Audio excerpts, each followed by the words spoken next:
முருகா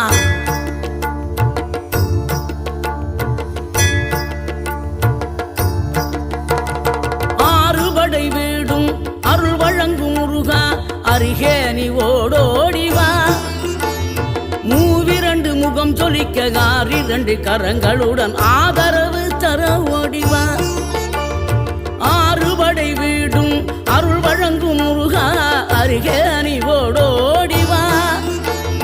மூவிரண்டு முகம் சொலிக்க ஆறிரண்டு கரங்களுடன் ஆதரவு தர ஓடிவா ஈசன் மகனே என்னை காக்க இங்க உனையன்றி வேறாரையா நெஞ்சார நான் நினைக்க பஞ்சாமிர்தம் கொடுக்கும் ஒரு தெய்வம் நீதானையா ஒரு தெய்வம்